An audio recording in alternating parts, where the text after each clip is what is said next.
మన తలను ఎడమ వైపుకు, కుడివైపుకు తిప్పడానికి ప్రయత్నిద్దాం. అప్పుడు మన శరీరం మొత్తాన్ని తిప్పాల్సిన అవసరం ఉండదు. మన శరీరం నిశ్చలంగా ఉన్నప్పటికీ, తల మాత్రం ఇంత సులభంగా ఎలా కదులుతుందో ఒక్కసారి ఆలోచించండి. ఆ విషయం గురించే మనం ఇప్పుడు ఈ వీడియోలో తెలుసుకుందాం. మన చేతి వేళ్లను మెడ వెనుక భాగంలో మృదువుగా ఉంచుదాం. ఇప్పుడు నెమ్మదిగా మన తలను పైకి, కిందకి, ఎడమకు మరియు కుడివైపుకు కదిలిద్దాం. మెడను కొద్దిగా వంచడం కూడా చేయవచ్చు. మన తల వివిధ దిశల్లో కదులుతోంది. కానీ గుడ్లగూబలాగా పూర్తిగా గుండ్రంగా తిప్పలేము. ఎందుకు ఆలోచించండి. మన మెడలోని కీలు చాలా ప్రత్యేకమైనది. మన మెదడును రక్షించే పుర్రె అంటే స్కల్ ఉంది కదా, వెన్నెముకలోని మొదటి వెన్నెపూస అయిన అట్లాస్పై కొద్దిగా తిరగడానికి ఈ కీలు సహాయపడుతుంది. దీన్నే మనం బొంగరపు కీలు అంటే పివోట్ జాయింట్ అని పిలుస్తాం. ఈ బొంగరపు కీలు ద్వారానే మనం మన తలను పక్కకు, పైకి, కిందికి, అలాగే కొద్దిగా గుండ్రంగా కూడా తిప్పగలుగుతాము. ఈ కీలు వల్లే మనం మన వైపు వస్తున్న బంతిని చూడగలం, అవును అని తల ఊపగలం, కాదు అని అడ్డంగా కూడా తల తిప్పగలం. మన చుట్టూ ఉన్న పరిసరాల ద్వారా నుండి కళ్ళు, చెవుల ద్వారా సమాచారాన్ని సేకరించడానికి మన మెదడుకు ఎంతగానో సహాయపడుతుంది ఇది. ఇది చాలా ఆశ్చర్యంగా ఉంది కదా!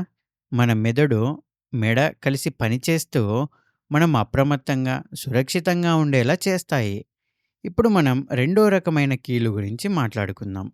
మన తలపై భాగాన్ని తాకి, అక్కడి ఎముకలను కదిలించడానికి ప్రయత్నిద్దాం. అక్కడ ఎలాంటి కదలిక ఉండదు. ఎందుకంటే పుర్రెలోని ఎముకలు ఒకదానితో ఒకటి చాలా గట్టిగా కలిసిపోయి ఉంటాయి.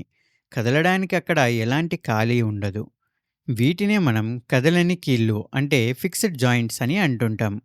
కదలని కీళ్లలో ఎముకలు చాలా బలంగా అతుక్కొని ఉంటాయి. ఎలాంటి కదలికకు అవకాశం ఉండవు. అయితే మన పుర్రెలో కదలని కీళ్ళు ఎందుకుండాలో ఒక్కసారి ఆలోచించండి. మన పుర్రె లోపల అత్యంత ముఖ్యమైన, సున్నితమైన అవయవం ఉంది. అదే మన మెదడు. దానికి ఎప్పటికీ తెరుచుకొని హెల్మెట్ లాంటి బలమైన రక్షణ కావాలి. మోచేతులు లేదా మోకాళ్ళు లాగా పుర్రె ఎముకలు కూడా కదిలితే చిన్న కుదుపులకే మన మెదడు దెబ్బతింటుంది. అందుకే ప్రకృతి వాటిని సురక్షితంగా లాక్ చేసింది. అయితే ఇక్కడ ఒక మినహాయింపు కూడా ఉంది. మన నోటిని వెడల్పుగా తెరిచే ప్రయత్నం చేద్దాం. ఇలాగా మనం మన కింది దవడను సులభంగా కదిలించగలం కదా. అక్కడ ఉండేది మడత బందు కీలు. దీనివల్లే మనం మాట్లాడగలుగుతాం మరియు నవ్వుతాం. మనకిష్టమైన ఆహారాన్ని తినడం కూడా చేయగలుగుతాం. కానీ మన పై దవడ ఉంది గదా! అది మాత్రం పుర్రెకు గట్టిగా అతుక్కొని ఉండే ఒక కదలని కీలు. అది అదనపు బలాన్ని గూడా ఇస్తుంది. మనం మన వైపు వస్తున్న బంతిని పట్టుకోవడానికి వేగంగా తలను తిప్పినా లేదా లోతుగా ఆలోచిస్తున్నప్పుడు పుర్రెను నిశ్చలంగా ఉంచిన ఏ కీలు కదలాలి, ఏది స్థిరంగా ఉండాలి అనేది మన మెదడు నిర్ణయిస్తుంది. బొంగరపు కీలు మనకు దిశానిర్దేశం, అప్రమత్తత ఇస్తే, కదలని కీళ్ళు మనకు భద్రతను మరియు రక్షణను ఇస్తాయి. ఇది కదలిక, స్థిరత్వాల మధ్య సరైన సమతుల్యత. మనం ఇప్పటి వరకు నేర్చుకున్న విషయాలను ఒక్కసారి గుర్తు చేసుకుందాం. అంటే ఒక సారాంశంగా చూద్దాం. మన మెడలో బొంగరపు కీలు ఉంటుంది. కాబట్టే తలను కదిలించగలుగుతున్నాం. మనం పైకి, కిందకు, ఎడమవైపుకు, కుడివైపుకు ఇలా ఏ దిశలో అయినా తలని తిప్పగలుగుతున్నాం. ముఖ్యంగా పుర్రె, దాని పై దవడలో ఉండే కదలని కీళ్ళు అయితే అస్సలు కదలవు. అవి పుర్రెలో ఎముకలతో కూడిన బలమైన హెల్మెట్ లాగా ఏర్పడి మెదడుకు రక్షణ ఇస్తున్నాయి.